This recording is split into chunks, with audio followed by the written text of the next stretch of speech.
Seven Deadly Sins Cursed by Light, more like Seven Deadly Sins Cursed by Budget. Before I begin this review of Seven Deadly Sins Cursed by Light, please do me a favor and leave your own notes on the movie in the comment section down below. Leave a like and subscribe if you haven't already. Also, make sure you hit the little notification bell so you don't miss out on any videos that come to the channel. Now, let's get into it. What's up, guys? I got Pencil, and here we are to review Seven Deadly Sins Cursed by Light. AKA Cursed by Alright. Let's break this down into a couple sections. First things first, we gotta tackle the plot, then we're gonna get into the action, then we're gonna get into the characters, and then we're gonna get into the overall. Let's get into it with that plot.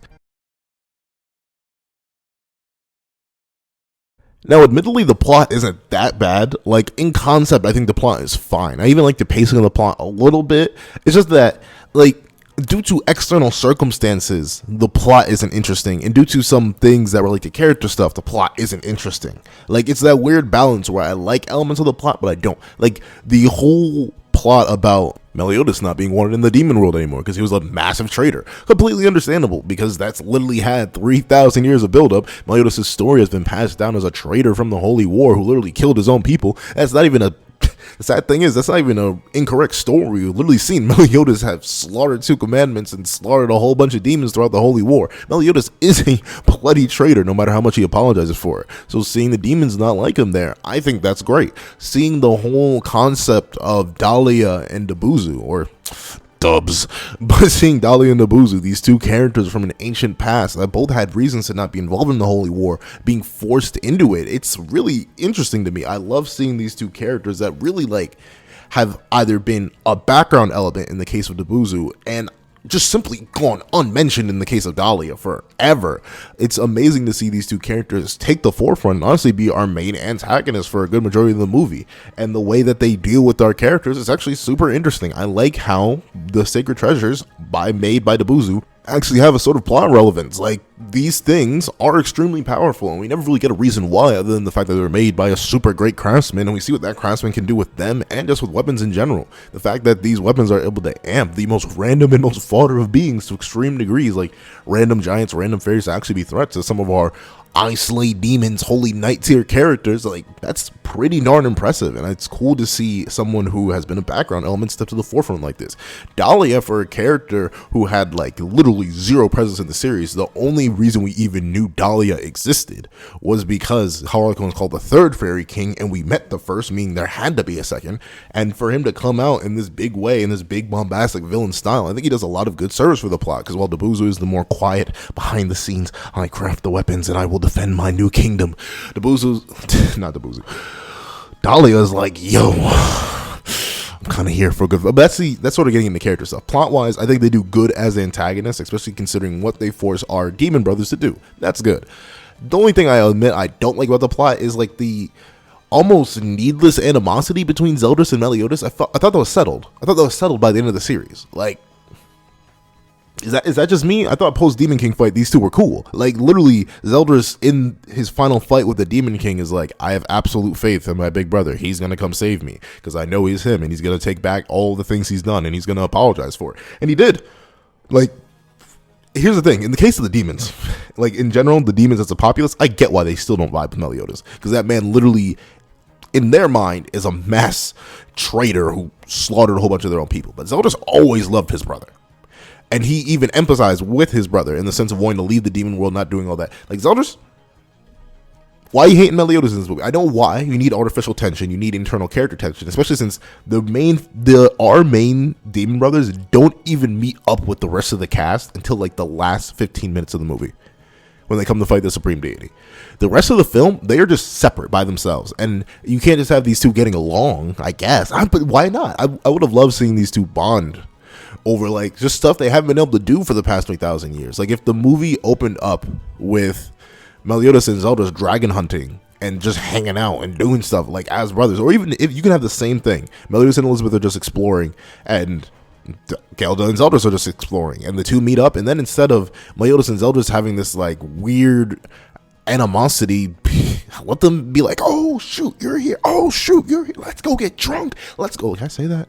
Can I say that? Can I say that? Is that legal? Let's hope it is. But let's go get drunk, let's go fishing, let's do a whole bunch of dumb stuff that we weren't able to do for literal millenniums because we were just separated. I think it would have been cool to see that rather than, oh, I don't like you, Meliodas. Would have been, and we'll get into Zelda's when we get into Zelda's. But regardless of that, I think that is one of the elements that drags the plot down. The only other thing that drags the plot down is like beat my head against the table stupidity. Like, all of you should know who the big bad is at this point. Like, especially with all these characters repeatedly noting, wow, but these giants and fairies weren't involved in the Holy War. I wonder why they would be talking about that. The Holy War has been over. What other supreme deity, quote unquote, could be enforcing these people who don't even know anything in the Holy War to try and complain about it? What other character that we never took care of in the original manga could possibly be the one who's controlling all these people? Oh no, it's such a mystery. Help me. Like, here's the thing. I know what that's for. That's for the audience who somehow missed every single trailer and every single poster, every single everything. However, I didn't miss every single trailer, every single poster, every single everything. So that just kept getting repeated. And I'm sitting there like, y'all know it's the supreme deity. We know this is the supreme deity. Everyone knows it's the supreme deity. Just say it. And for her to finally pop up at the end, whatever. And I think that's another main issue.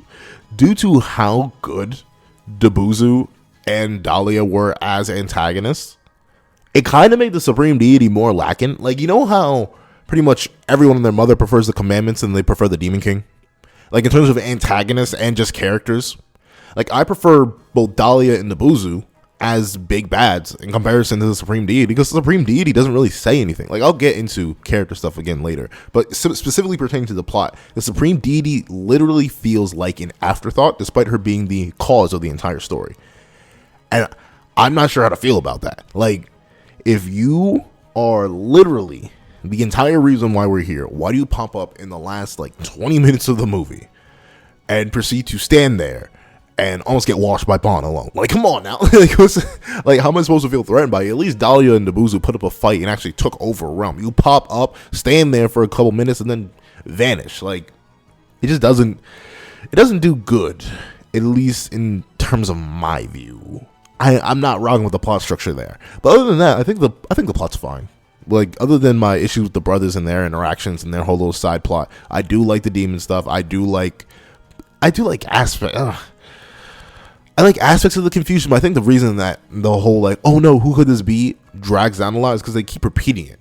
And I also just feel bad for Diane and King's wedding. Like, that was like the culmination of both their character arcs, and like, it kind of happened, but it was such a quick, like, boom, they kissed, they're married, no, we got to get to the plot now. So I feel bad for them, because unfortunately that was literally their entire story in Seven Deadly Sins. So for it to be glazed over like that for the bigger movie plot, unfortunate. I hate to say it, but it'd be like that when it'd be like that sometimes, which is kind of sad.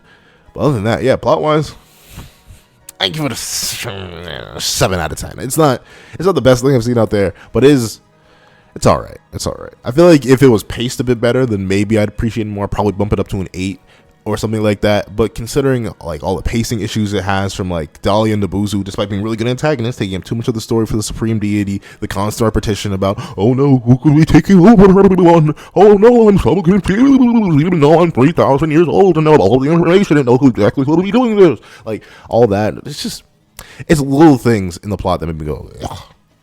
But enough of the plot, let's get into the characters. And I'm not going to lie to you. I did watch the English dub. And this is no offense. There's no offense to you. Bryce, I respect your work. I respect your hustle. I wish I was in your position. I would love to voice act. However, when I tell you, this movie got dragged down so heavily by Zelda's voice alone. And here's the thing. You may be like, Pencil, well, why didn't you watch the Japanese dub? It's because I have the attention span of a gerbil. I need to listen to things. And honestly, I just didn't feel like reading subtitles. Y'all know why I read manga in the first place. Like, it's weird. I know. I like reading manga. I don't like reading subtitles. So I listened to the English dub. And the thing is, I only watched the first season of Seven Deadly Sins before dropping the anime and instantly going to the manga. So I never actually heard Bryce's rendition of Zelda's. And to be fair, none of the anime's renditions of their voices actually stuck with me. Like, I don't hear any of the Japanese or English voices, and to be fair, I watched season 1 in both. Like, I don't hear any of their voices whenever I read the characters in my head. But when I tell you, when I heard Zelda's, and it made me want to rip my eyeballs out and then my ears, because it was just an atrocity on screen and in my earlobes. Like, there's no offense to Bryce. I know he was directed to do that. That's not a voice actor's fault, but I can't believe English dub watchers had to deal with that since like season 2. But regardless of that, we have the characters themselves, and Meliodas is Meliodas. I'm not gonna lie, he doesn't change at all throughout the movie. He's just himself, and it's not bad. He's all right. Zeldris is annoying in this movie, which is kind of sad. Like, I was kind of hoping we'd get more of like best boy Zeldris, like, you know, the one that was fighting the Demon King, the one that had reconciled with his brother, the one that may have been like, you know, a little shy to like admit into his feelings and stuff like that, but overall was still like a cool dude. This Zeldris was just annoying. Like half the time I just wanted to reach into the plot, smack him, and be like, all right, man up, you little baby, we got to figure this out the proper way. Like, the fact that he kept having to get like cuddled along by Gelda is no, I just didn't like it. I'm not gonna lie, Zeldris, despite me really loving Zeldris' character as a whole, he's one of my favorites in the entire series. In terms of him right then and there, that wasn't the way for him. I really didn't like Zeldris, and unfortunately, those are, well, actually, no, we'll get into Dahlia. Dahlia was actually super fun. I actually really like a fairy that stands in contrast to everything the fairies stand for. Like, honestly, the closest thing we got to a Dahlia in the past was Helbram. But even then, Helbram only fought physically when he was in a human state that looked buff, and he got amps from numerous people. The moment he went back to his regular fairy state, that man was throwing around magical weapons and not really fighting directly, like every other fairy does. Like, it's something you come to expect. So when you see this gigantic, jacked freak of nature that is Dahlia, the second fairy king, and he just straight up admits, yo, not gonna lie, I may be a fairy king, but I'm kind of dookie at magic, and I really prefer hands, so please catch them. I love that. Like, it's a good flip on Nakaba's part. Of all the things I was not expecting, and I remember I clowned on Dahlia throughout the original trailer. Like, I know y'all seen that reaction, and I still guarantee and I still stand by it, because that man is a freak menace who will do unspeakable things to your children if you let him stay too close to him. But in terms of simply like him throwing hands, I loved it seeing him do it with Zeldris and literally just be like, boom, boom, boom. Like, he's actually straight abuses Zeldris, and that's pretty embarrassing for Zeldris, a being who later goes on to, well, to be fair, he didn't use his physical strength to annihilate the Supreme Being. He says she's immune to physical attack. Oh my, wow, what an amazing power. But in terms of actuality, like, seeing Dahlia just be that much of a menace, only to get like hard stopped by Meliodas, which is interesting, because like, actually no, it's not that interesting. This is a post-purgatory Meliodas. He should be getting mopped up, but it's crazy to see just how powerful Dahlia was, like powerful enough to overwhelm and defeat Zeldris, the second demon prince, and then Meliodas just pulls him and goes, boom, and Dahlia's done.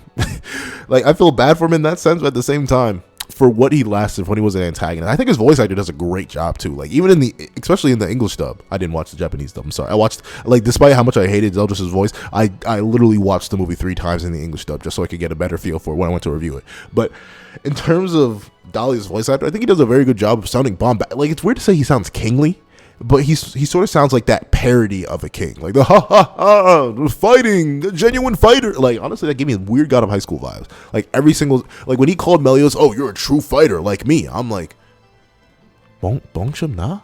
Is that Sanghang Heo? Like I was legit flashing back to God of High School, like, true fighter, genuine fighter. No borrowed power? And ironically enough, Dahlia did have borrowed power, because that man was amped by Cheat Hope. And honestly, Cheat Hope was a very weird plot mechanic in this one. But regardless of that, I think Dahlia did a great job as an antagonist, as like the big bombastic leader of the Demon Clan. Like, or not the Demon Clan, of the opposition. As a person who was definitely not on my radar for a character I was going to enjoy, really, really enjoyed him a lot. Shout outs to him. Then we have the Bouzou, or Dubs. The Master Craftsman Dubs! I hate you.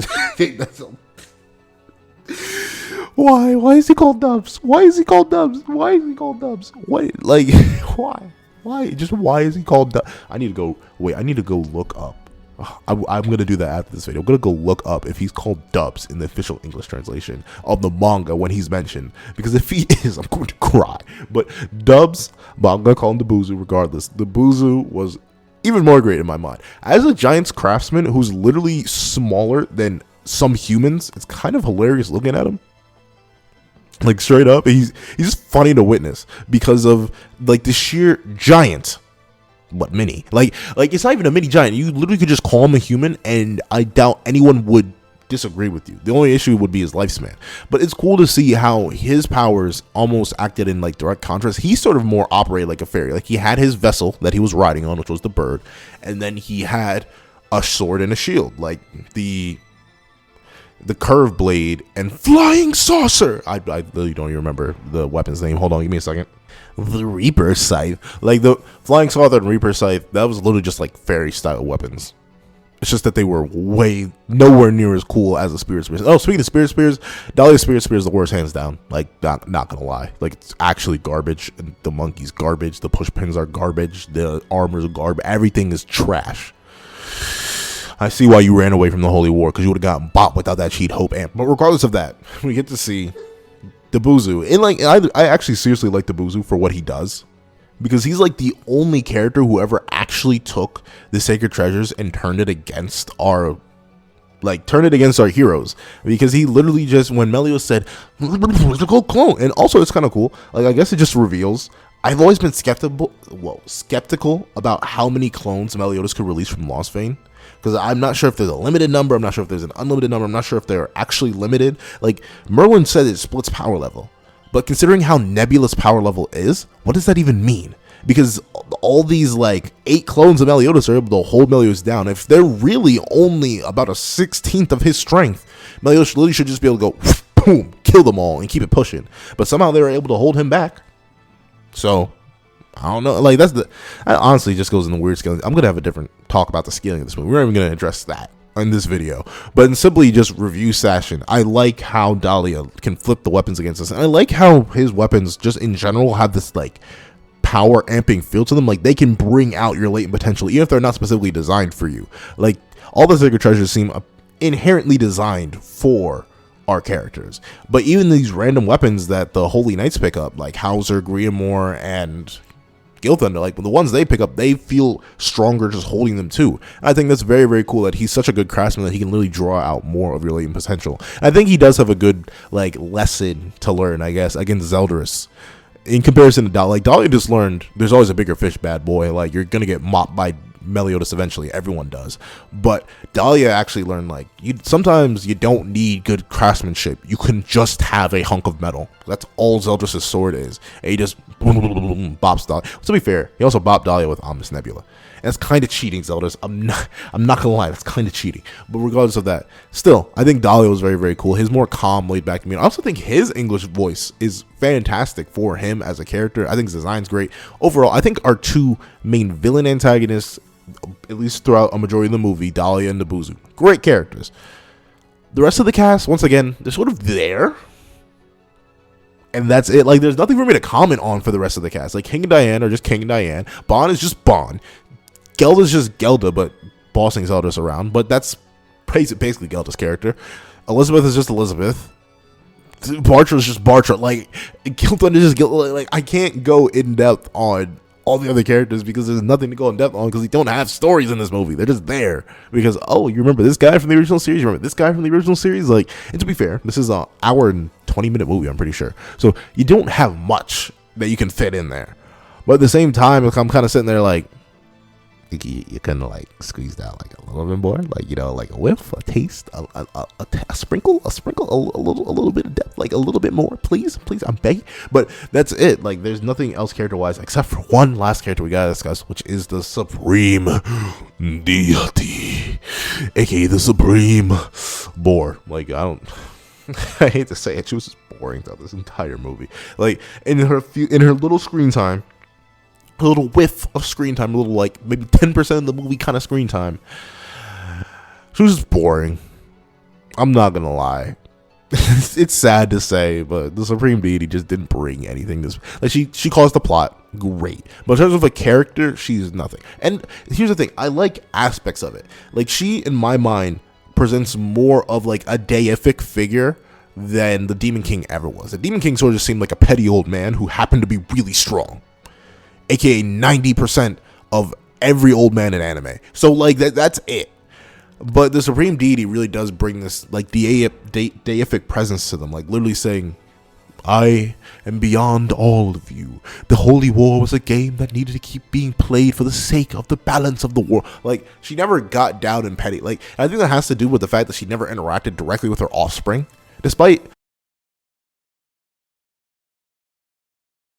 like, technically, no, goddesses have been established. And I guess demons have, like, also reverse been established to pretty much be immune to their own attacks, just due to like simple resistances and stuff like that. We've seen Mael get scratched up while he was a demon as Estero, so we've seen him get scratched up. But obviously, I guess Elizabeth just isn't strong enough to do anything to her mother.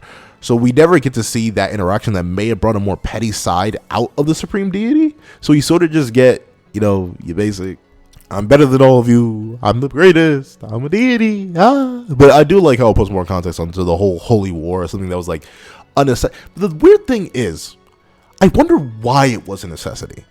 Like, honestly, at least in the context of what's given to us by the narrative, the only thing that was required for the Supreme Deity and the Demon King to maintain their seal on Chaos, reasonably their only challenge, was for them to just exist.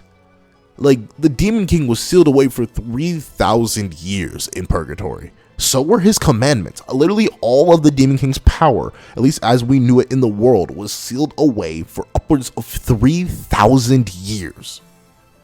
So for Merlin to be unable to do anything with the Chaos Seal in that time, literally just, and that's when the whole Goddess clan was sealed away too. Like literally the two major clans that would have supposedly quote unquote been important for keeping Chaos sealed away was just simply their existence. As long as they existed, perfectly fine. The moment one of them got wiped from existence, Chaos was like, it's my time, boys, and proceeded to get back up because I guess the seal broke. But what necessity was there to the Holy War? Especially in the sense of like maintaining a balance. Like I guess no, the balance could literally just be them coexisting. Like before the Holy War started, goddesses and demons were sort of just like, we merely rock on any block, merely. We merely rock. Like they were legit just chilling out. The Holy War started because, you know, I don't like demon, I don't like goddess. But other than that, there was no reason for them to come to conflict. And post that, there was no reason for them to conflict after. Like I like how the Supreme Deity reinforces the whole, there must be a balance in this because I am a Supreme Deity. I must make sure that we stay warring. Like I don't get, especially at this point, SD. You're already too late. The one thing that could easily mop you right now is roaming around with one arm, setting up a gravesite. You're done, son. Like, Chaos is unsealed and is currently in the hands of like a 16-year-old. It'd be like that when it be like that sometimes, Supreme Deity. You're done. Like, I don't get her point in this movie. Like, from character motivation to general motivation, it's not even like she's saying, I want to take over all the realms. She's specifically talking about, I want the Holy War to restart and continue forever. I don't get that. The one reason that we hypothetically had for you wanting a Holy War was Chaos. And it's already free. I'm not sure what Chaos is. It's a whale, so it's an it. It's already free. So Supreme Deity kind of didn't make no sense. She wasn't an interesting character, and she didn't say much interesting in the context of the series. So yeah, she was kind of characters. Like, see, the Bouzou and Dahlia hard carry this movie. But the Supreme Deity and stuff like Zelda, one of the main characters, get to stick around with, hard drag down this movie. Characters get a 6. I literally, I was trying to be nice, I was trying to be generous, but like the Dahlia and the Bouzou can only do so much when everyone else stays the exact same, or some characters get worse. And there's literally just a bad character who's the reason for the entire plot. So I can't do it. I'm sorry, all characters gotta get a 6, but let's move on to the next topic. Now, in the midst of recording, I realized I went completely out of order and did like characters before action, but I'm going to fuse action and overall into one section because honestly, I kind of have the same thing that I have to say about the action as I do the overall. It was kind of whack. Like action, animation, overall, we'll just combine this into one super section. It was kind of like, I know a lot of people were praising it, especially in the comments. I'm happy if y'all enjoyed it, great, but unfortunately for me, I'm a horrible critic who could never do even what this studio could do. So take every single criticism I have with the very heavy, gargantuan, multiversal bag of salt that I am not an animator. I'm just some dude on the internet who likes to draw things and can't even draw them that well. But when I have things like Jujutsu Kaisen, when I have things like God of High School Season 1, when I have things like Demon Slayer, when I have these beautiful, like literal movie tier quality animations episode per episode of these other series, and I see this movie, the final piece of original Seven Deadly Sins content that we're probably getting that's canon ever. We're not going to talk about Fortnite stuff. Fortnite stuff is different. Nakaba himself said it's different. So that's something completely different at this point. So for the last piece of animation that we're probably going to get that's related to original Seven Deadly Sins, for it to look worse than season 1 of Seven Deadly Sins by a marginal long shot, I'm not going to praise it. I hate to say it. Like, I can't give it anything for that in terms of just sheer animation. Like, I'll admit, it looked better than season 3 and 4. That's not high praise, though. I'm not even going to say I could do better than what season 3 and 4 did.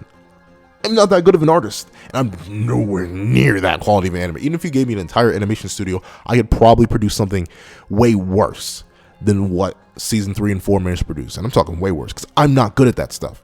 However, from simple, like, in viewing standpoint, the movie still didn't look that good to me. It had moments, like some of the effects look good. Like, I believe the Hellblades look great in this movie. That was really, really good. The rest, though, the animation just wasn't for me. And I know y'all gonna be like, you're nitpicking right now, Pencil. And I just can't help it. I'm that guy. But regardless of that, like, I don't know, it just didn't hit for me. And I know why. It's just because it's weird to say, because as y'all know by this point, and if you don't know, I prefer manga to anime. And that's simply because I'm weird. I can't give you a logical explanation for it. I just prefer manga to anime.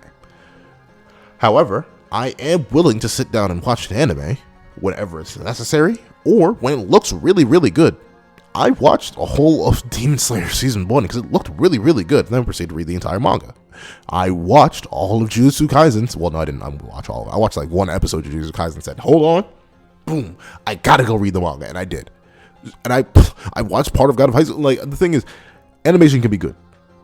This was not good animation. It was half decent anime. Like, in the modern industry of animation, I know how difficult it is to animate. Like, to be fair, no, I don't, because I don't animate. But I've heard how difficult it is to animate. And even just watching a few animation videos on YouTube can tell you how feasibly difficult and impossible animation is, and how much money it costs, and how much time it takes, and how difficult it is.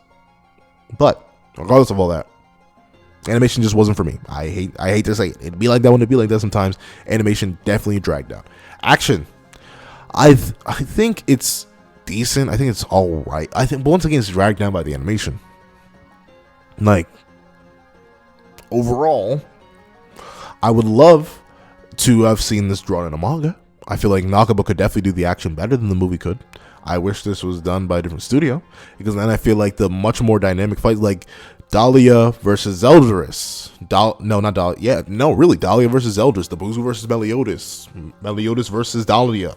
The Bouzou versus Eldris. Like, no, I feel like I just said whatever. Regardless, all the fights in the movie would look better with a better animation style, and the action would have been better. Like, taking a look at the Supreme Deity, you know, a CGI model that barely moves, and it's supposed to be your big bad final villain fight. It's kind of meh. It's kind of disgusting. I can't rock with it. Like, and the thing is, I feel bad complaining, right? Because I completely understand what this studio is under and the conditions they're under, and how this is not something they want to produce either. This probably doesn't look good for them. 7 Deadly Frames is not what they want to be known as. However, I'm not gonna give a pass. This is what I got. So I'm gonna critique what I got, regardless of the situation that is behind it. I'm going to critique what I got, and what I got doesn't look good. And especially when we have the first movie to directly compare to. Like, this entire film probably has less budget than that one scene where Meliodas catches Bellion's blade and snaps it between his fingers. Like, there's nothing that even remotely compares to that. If I could just get a whiff of that tier of animation, I would appreciate it. But No, we didn't get that. We got CGI Supreme Deity. So animation, action, I'm not gonna lie. It wasn't for me. And then finally, the overall, I give this movie overall like a 6 out of 10. I'm not gonna lie. Like, I wish I could be nicer, be more generous and stuff like that, but yeah, I can't. Like I said, characters didn't do much for me. The only characters that did good for me were 2 characters that I really, really liked. The animation in my mind wasn't up to snuff. The action in my mind wasn't up to snuff. The plot in my mind was alright. It was alright. Just wasn't paced too well. So, like, just in my mind, it gets a 6. Like, would I recommend it? If you're a Seven Deadly Sins fan, you sort of have to watch the movie because it answers one of the biggest lingering questions that everyone and their mother was asking right after the series ended. Like,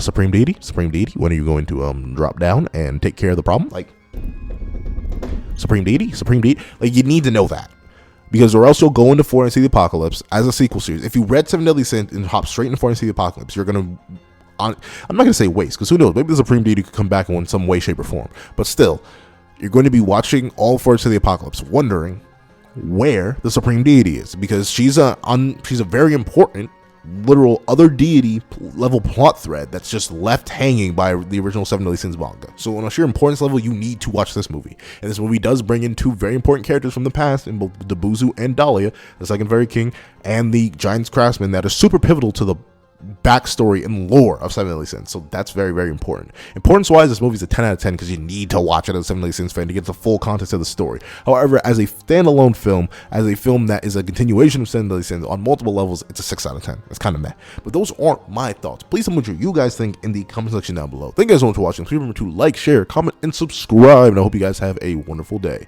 This is That Guy with the Pencil, writing off.